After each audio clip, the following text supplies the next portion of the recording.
All right, Mets fans, starting to finally look like a major league team we got out here.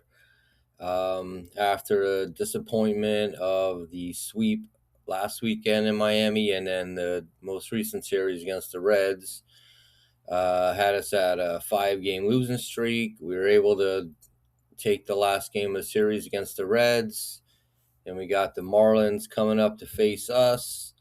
Looking for a little bit of revenge from that sweep they put on us last weekend.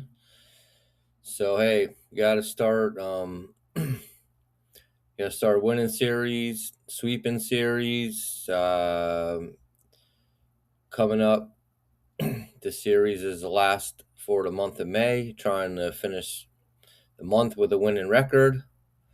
And like I said, we got the Marlins coming to town. So Friday night, had Freddie Peralta on the mound to start against Max Meyer for the Marlins. Mets jumped out 4 runs in the first inning, a 1 out single by Bichette, then walks to Soto, and then Jared Young to load the bases for AJ Ewing. He hit a 2 RBI single up the middle, put us up right away. After a Vientos pop out, still in the first.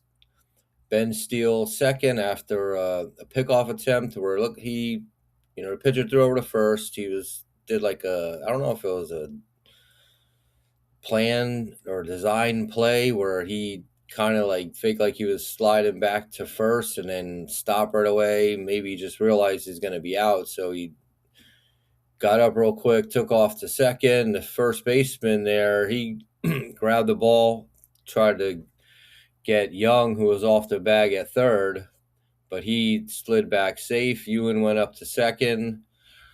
Then Beatty came up with a 2 RBI single of his own to put us up 4-0 at that point. Marlins scored one in the top of the third, but Mark Vientos, came back with a solo home run to keep the lead at 4. Marlins scored again in the fourth off Peralta, but the Mets also answered again in the bottom on a Luis Torrens sac bunt with Semien at second base. Catcher grabbed the ball, he tagged out Torrens, and then the catcher tried to throw out Semien at third, but the ball went into the outfield, allowed Semien to score, made it back to a 4-run lead at 6-2. Marlins scored 2 in the fifth inning, which knocked out Peralta. AJ Minter came on. He stranded a runner at second, holding the lead at 6-4. Marlins scored another one in the seventh on a sac fly, this time with Brazoban pitching. In the Mets half, MJ Melendez came on as a pinch hitter. He got a sac fly to keep it at a 2-run lead still. And then in the eighth inning, with Tobias Myers on the mound, Marlins tied it on a single and then a 2-run home run by Owen Casey. So after having a 4-run lead, battle back to keep it, and then Myers gave it all up. In the eighth inning, game stayed tied into the 10th with Austin Warren on the mound. He got out of there with a 1-2-3 inning. The ghost runner for the Marlins was able to get the third on the second out ground out, but he was stranded there. So, teams don't score, bad things happen. And in this case, it worked out great for the Mets. Mets come up in the 10th, only needing to score one. Soto was the first batter. He popped out. And then MJ Melendez came up again after he hit that sac fly earlier. This guy got down to 0-2 count and just rocketed one into the air, right down the right field line. Wasn't entirely sure it was going to stay fair, but landed in the upper deck there for the walk-off home run. Great way to start the series. Good to see Melendez getting back to doing positive things. We need contributions from everybody, so that was, definitely a good night. So we take the first game of the series. Moving on to game 2, Christian Scott takes the mound. He's looking to shut down the Marlins in back-to-back starts. Hopefully with some run support this time. Mets scored 3 for him in the 4th on a walk from Soto, a Jared Young single, and then a 2-run double off the bat of Vientos. Marcus Semien would eventually drive in Vientos with a single. Scott, meanwhile, was cruising into the 5th with 8 strikeouts, but the Marlins were able to scratch a run across after a leadoff walk and a 2-out single. Scott would get the final out of the 5th, so he would qualify for the win at that point. A couple other occasions he was removed early, 4 2/3, 4 1/3, when he started getting a little bit of trouble. This time he got through the 5th. Mets up 3-1 in the 6th. Jared Young hit a home run. And then in the 8th, Hayden Sanger, our now backup catcher, he would hit his first career home run with 1 out in the 8th. Then the Mets would tack on another run after Carson Benz doubled and a Bichette walk. Juan Soto had the RBI single. Score stayed the same into the 8th. Austin Warren came on. He stranded 2 runners in the 8th inning. Then Devin Williams came in, finished off the 9th with a 1-2-3 inning. That earned Christian Scott his first major league win after 16 starts. Of course, most remember he came up in 24, missed all of last year after having the elbow surgery. He came back this year, has been starting the whole time, but this is his first career win. Like I said, he probably could have had a couple others if we held leads or if he finished the 5th inning, but yeah, good for him. Well deserved. Hopefully he can continue to shine and against other teams besides just the Marlins, but he's been pretty solid. I like what I see. Obviously taking a little easy with him, having missed all of last season, but definitely part of the future for us. So we take the first 2 of the series, little 3-game winning streak going on, coming the Sunday afternoon, going for the sweep. Have McLean on the mound, trying to put his last 2 struggles behind him, and the Mets are going to try to help him out with some run support today. So this was Sunday afternoon. Right away, Carson Benz, bottom of the 1st, leading off, home run, get that early lead, trying to go for the sweep. Marcus Semien came up in the 2nd. He hit a solo home run, so 2-0 lead. Then after McLean pitching after consecutive walks to lead off the 4th, Owen Casey got his 2nd hit of the game off McLean on a bloop double that scored a run. McLean gave up 2 hits. Casey had both of them. Mets had 2 in the 4th on a Luis Torrens single with the bases loaded. That made it 4-1, scoring 2 runs there. McLean put the Marlins down in order in the 5th. So he got out of there. He was struggling to throw strikes consistently, put batters away. Same as we've been seeing in his previous 2 starts. This time he kept the ball in the yard, so that always helps. David Peterson came on the 6th. He was able to work around an error by Bichette and a walk to get out of that. And then in the bottom of the 6th, Mets broke the game wide open. Marcus Semien walked with 2 outs. Then Torrens got hit by a pitch. Next batter, Benz walked. Then Bichette walked with the bases loaded to bring in Semien. And then that sets the stage for Juan Soto bat with the bases loaded. Came through big time with a grand slam. The Mets' first grand slam of the season, score 10-1 Mets. David Peterson would finish the game without allowing any more runs, but I'm sure The 5 run in there just totally deflated the Marlins at that point. I mean, they're not really a high scoring team. Even, the way we gave up the lead in the first game was a bit surprising, but I mean, it's never going to be easy for us. Like I said, Marlins don't really have a great offense. You probably, casual fans probably can't name too many guys on the team. But they made us look foolish last weekend.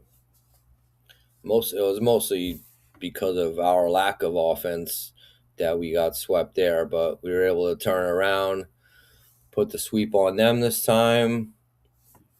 Um, yeah, we got the sweep. Great. It's never gonna complain about that. So, um, looking at some stats from the games. Game one, 9-7 win in 10 innings. Freddie Peralta 4 2/3 inning with 5 strikeouts. Also 5 runs on 6 hits and 3 walks. I don't know. Every time I see this guy pitch, I'm less impressed with him.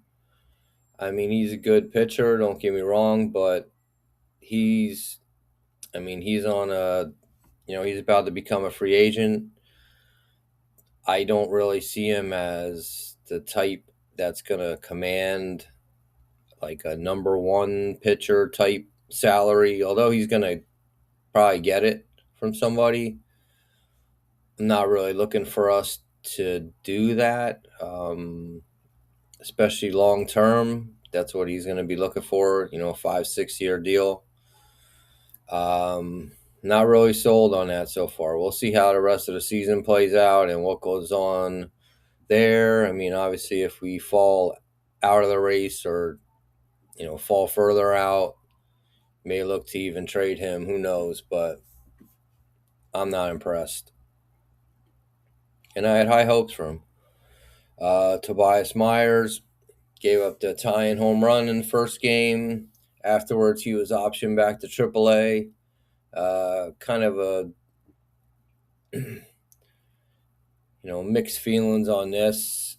I'm not sure what their plan is for him. He's gone back down to AAA. He hasn't been horrible, but he hasn't really been great. The one thing he provides is the ability to go multiple innings. So I don't know if they're going to expand on that and have him maybe start some games, try to get him ready to come back up as a starter if needed, and also be able to, pitch multiple innings in those times when we need it. Seems like we're doing a lot of piggybacking, splitting a game in half, which helps if it's effective because we only have to use 2 pitchers in those games, but it's not guaranteed to work. And if one of them falters, it kind of throws the whole plan down the tubes. So we'll see how that plays out. It'd be interesting. He might be, I think he has to stay down for like 20 days in order to maintain his option year. A lot of complicated stuff, but more importantly, we'll see what he comes back as and how to utilize him in AAA. Austin Warren held him down in the 10th, allowing us to just need the 1 run in the bottom inning, and we got 2. But hey, shut them out at the top, and chances greatly improved to win the ball game. Some offensive highlights: MJ Melendez, obviously with the walk-off highlight of the game. Also had a sac fly and a pinch hit roll. AJ Ewing is 2 for 4 with 2 RBIs, a run, and a stolen base on that weird pickoff attempt, which allowed him to score. Vientos with a home run, Beatty 2 RBIs. On to game 2, Christian Scott, first career victory, first win as a starter, 5 innings, 8 strikeouts, only the 1 run allowed on 5 hits and 2 walks. He pitches well against the Marlins. To finish off that game, it was Cionel Perez. He was the guy brought up to replace Myers when he was called down. We needed just an arm, really. They brought this guy up from, I don't even know exactly where he was. I'm guessing AAA, but he's not thought to be anyone that's going to help the team long term. But hey, sometimes these guys just need a shot. We'll see how it goes. I would expect a short shelf life. Brazoban, Warren Williams finished it off, all with 1 inning, no runs. Vientos had a 2 RBI double in this game. Jared Young and Sanger with the home runs. That was Hayden Sanger's first major league home run. Uh, you know, uh, I see Alvarez is somehow on the way back. So we'll see how that goes. But in the meantime, it's nice to see Sanger contributing. And in this game, Benj was 3 for 4 with 2 doubles. That was 5 games in May with 3 hits for Benj and a bunch more with 2 hits. So he's getting multiple hits pretty often. I saw his OPS was hovering near 700 or the high 600s at least at points in this series. So he's making up for the slow start. He looks good in that leadoff spot. Maybe could get us a couple more walks. I don't know, but yeah, definitely like to see that. Going to the third game on Sunday. Noel McLean got a much needed win. Like I said, he was struggling, putting guys away, throwing strikes consistently. He only had 2 strikeouts. That's very low for him. But also, you only give up 1 run on the 2 hits to Casey. He did have 5 walks again. So, I mean, it just shows he's not in total command of, he has a lot of movement on these pitches. And if one small part of it is off, it kind of probably even messes with his head and just his confidence to throw strikes when he needs to. But he was able to get out of the 5th after the Mets tacked on some more runs, and he had given up that run. Finished strong, got a 1-2-3 inning. Peterson qualified for a save in this one. He pitched the last 4 innings with 3 strikeouts, 1 hit, 1 walk. This seems to be his new role, coming out of the bullpen, providing some length, especially with Myers down in AAA now. So we'll see how that goes. Apparently, Manaya is going to get a start, so he'll get his crack to rejoin the rotation. 10 runs scored in this game. 4 came off the bat of Soto. He was 2 for 4 with the grand slam. His 13th home run, 4 RBIs, puts him at 29 for the season. Semien 2 for 2 with a home run, 2 walks, 2 RBIs, 2 runs. So he had a solid game, providing in a bunch of different ways. Torrens 2 for 3 with 2 RBIs, and then Benj with that leadoff home run to give us the early jump. Looking at the series as a whole, Mets 9, Marlins 7, Mets 6, Marlins 1, Mets 10, Marlins 1, 25 runs to 9. Mets end the month of May with a 16-12 record. Man, that's really great to see, especially after last month. The main sobering thought is that we really need to continue to play like this every month coming up now. 16 wins or 4 more months will get us 64 plus the 26 wins we have now. We need to do that just to get to 90 wins, which is close to, that's a pretty sure bet to make a wild card spot. But it all depends on what the other teams do, how much they beat up on each other. Uh, just some thoughts to share after this series. Yeah, that first game, although it ended in an exciting way, it was tough to see us get out early, which we don't do often, especially by multiple runs. Had the 4-0 lead. Uh, Battle back and forth with the Marlins, trying to maintain the lead, and they slowly chipped away. They scored 2 runs twice. Last time in the eighth inning with the home run off Myers. As I mentioned, he was demoted. I don't think it was just because of giving up the tying run, because he's been pretty solid for us. But we needed a fresh arm after burning through our bullpen, and like I said, we'll see how it plays out with him. He'll be back with the team in short order. Melendez walk off in the 10th. That was amazing. 0-2 pitch, and guy got in on him. He just brought his hands in, and that was a thing of beauty. Game 2, Scott was dominant versus the Marlins in his past 2 starts. He has thrown 10 and 2/3 innings with 13 strikeouts and 1 run allowed against the Marlins. So we need to see him.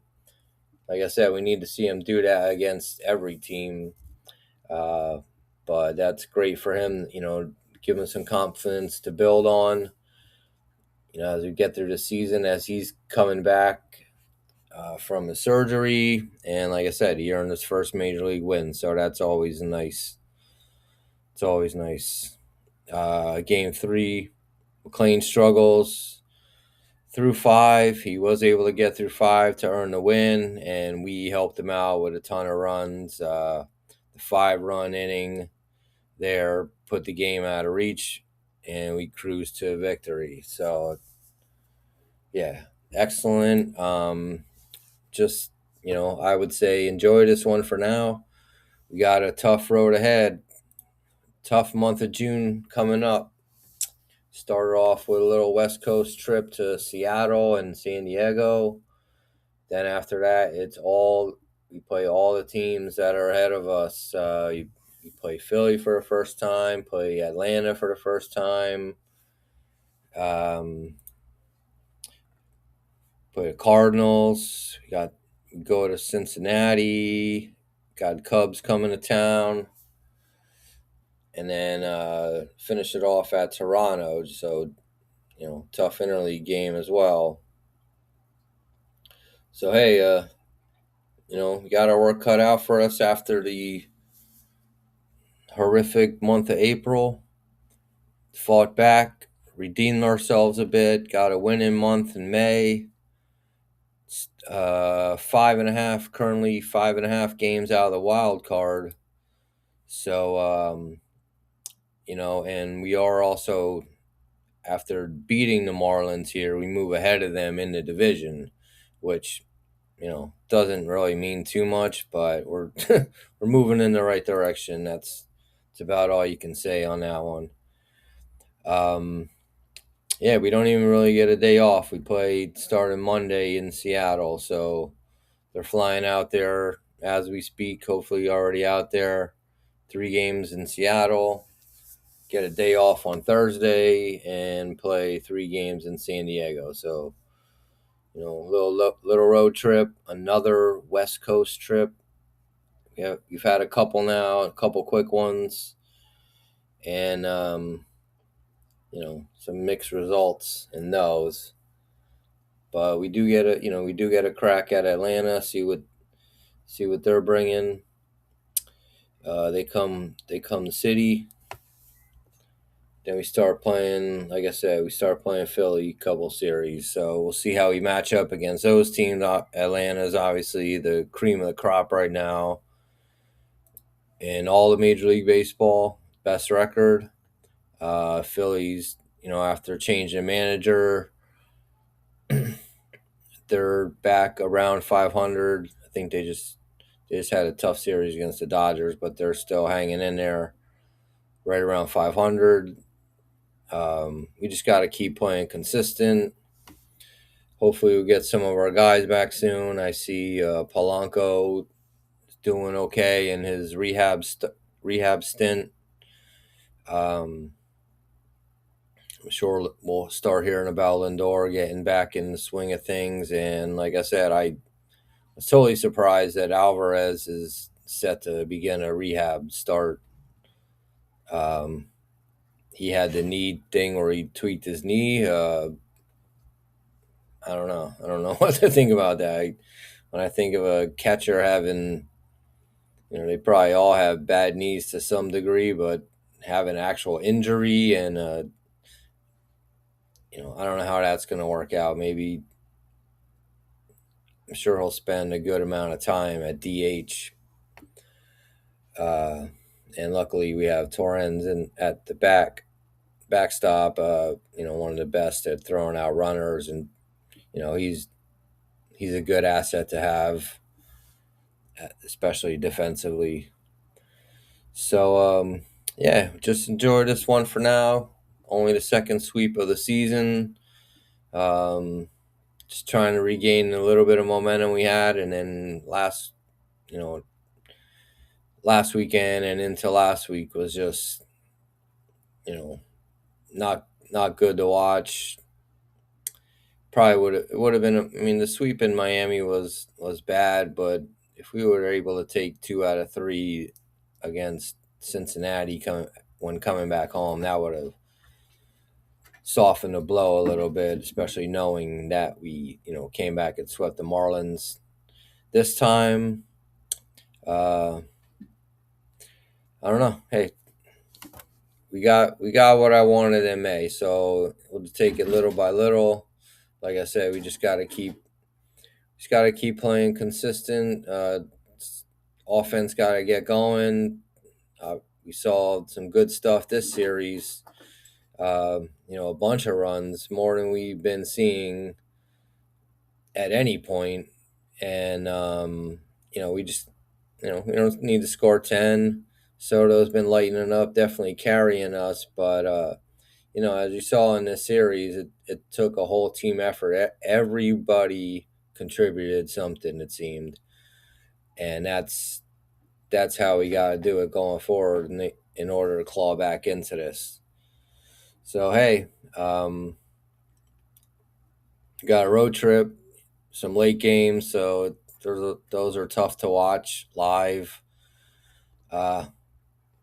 I don't think I'll be able to watch any of them really. Looks like the last one on Seattle is a 3:40 game, so I could probably catch that one. But most of these games aren't starting until 10 o'clock or so.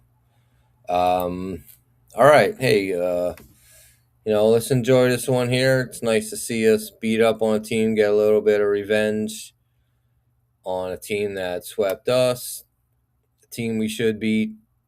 Really shouldn't even be in our neighborhood as far as the record goes, but we got to come to play every night, and new month starts tomorrow. Let's get a winning month again. All right, Mets fans, y'all take it easy.